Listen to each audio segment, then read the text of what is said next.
Welcome to our channel on near-death experiences, NDEs.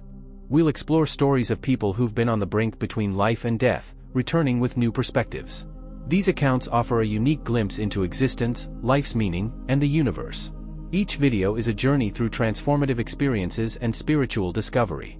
We're creating a space of understanding and sharing for these extraordinary stories. Whether you're here out of curiosity or seeking comfort, we hope to bring you peace and awareness. Join us on this journey of spiritual exploration.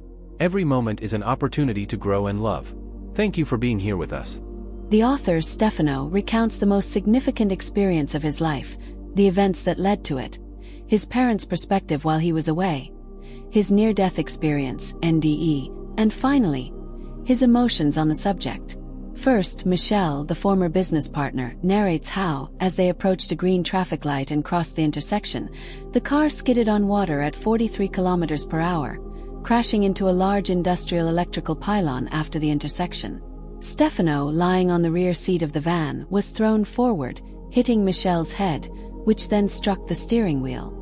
The medical report stated that Stefano's spine was fractured at L4, while the author had suffered numerous fractures to the occipital lobe, frontal lobe, right hemisphere, and right cheekbone, all depressed, 6 intestinal perforations, and the steering wheel spokes and speedometer had lacerated his throat towards his mouth and his right chest from top to bottom.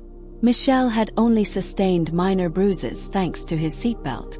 The author's mother recounts that on the afternoon of February 25, 1982, they were in a neurosurgeon's office who announced their son's death, saying it was for the best, otherwise he would have remained a vegetable. During the conversation, a frightened nurse burst in, hastily saying, "He's alive," he sat up and spoke. The professor reprimanded her for interrupting him 3 times before taking her outside and admonishing her about corpses that move and make noises. The nurse insisted. He straightened up and said, "Don't give me any more medicine." At that point, the parents grabbed the professor by the arms and dragged him into the hallway, finding their son in a service corridor, in a deep coma but alive and breathing, remaining in a coma for over 10 days. Regarding his NDE memories, the author doesn't know exactly when it occurred during those events. He doesn't remember the agony or leaving his physical body, but he was moving precipitously through a dark channel similar to roiling black clouds, attracted to and frightened by the edges. In front of him, a small point of bright light grew as he approached. He thought he was dead and worried about his family, although irritated because he thought, they will resign themselves quickly, a fleeting thought as he rushed feverishly towards that light. He arrived in an explosion of glorious light, with immaterial walls, and before him stood a man in his 30s, about 1.80 m tall, with reddish-brown shoulder-length hair, and a well-groomed short beard and mustache. He wore a simple white toga, and from the light he emanated, the author perceived great age and wisdom. The man welcomed him with great love, serenity, and indescribable peace, without speaking. The author felt, "I can sit at your feet forever and be satisfied." Struck by this strange thought, and fascinated by trying to understand how the light of that garment could be woven, the man stood beside him, urging him to look to the left, where he revisited the less glorious moments of his life. He relived those moments and felt not only what he had done but also the suffering caused, things he never imagined could cause pain. Surprisingly, some events he might have worried about, like stealing chocolate as a child, weren't shown, while seemingly superficial actions that had unknowingly caused suffering at the time were displayed. When he was overwhelmed by guilt, he was directed towards other events that had brought joy to others. Although he felt desperate, it seemed the balance was in his favor, and he received great love. The man led him to the farthest point of that place, which had transformed into a corridor, where he met his grandfather, who looked younger than in his memories and without a cleft lip, but it was undoubtedly him. They embraced, and his grandfather spoke and welcomed him. The author was so moved to have forgiven him for dying when he was 14, causing him to break his promise to become a doctor and find a cure for his heart problem. Only then did he realize he had been angry with him. The grandfather said that the grandmother would join him soon. He was eager to see her again. The author asked how she could arrive soon, since for years she had been traveling, enjoying an eternal summer. The grandfather revealed that she had intestinal cancer and would arrive soon, seeming to have no notion of time.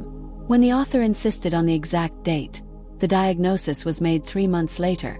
The grandmother died in August, shocking the mother when he revealed it upon regaining consciousness. They discussed a bit more before the grandfather took him to the farthest point, which had transformed into another corridor, towards a group of people he began to recognize. The one who welcomed him first approached, put his hand on his shoulder and said, "You must go back, you have a task to accomplish." The author wanted to argue to stay. He looked back towards his grandfather and was quickly pushed back to the entrance. On the threshold, everything became dark, nothing, no consciousness. Afterwards, he slowly awoke from the coma, with vague memories of familiar voices and faces glimpsed for several days. The clearest memories were the occasions when he woke from a deep sleep seeing a nurse with a syringe and refused any medicine, without knowing why. He underwent 3 surgeries to repair his face, skull, and orbit. He left the hospital suffering with double vision, loss of smell, and damaged 8th cranial nerve, causing nausea and loss of balance.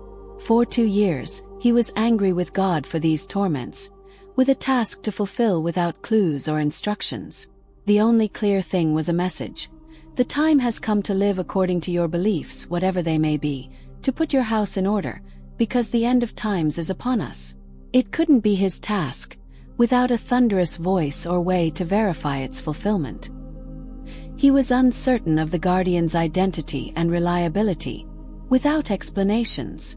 Took 5 years before he fully recovered. He was like a zombie.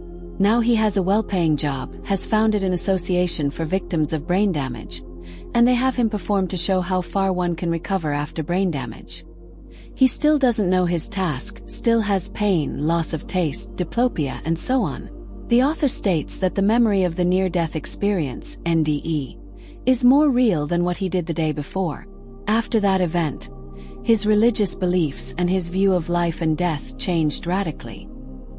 He completely freed himself from the paralyzing fear of death that had haunted him since childhood, coming to understand that religions are only limited human attempts to comprehend divine spirituality, something that infinitely transcends the human mind.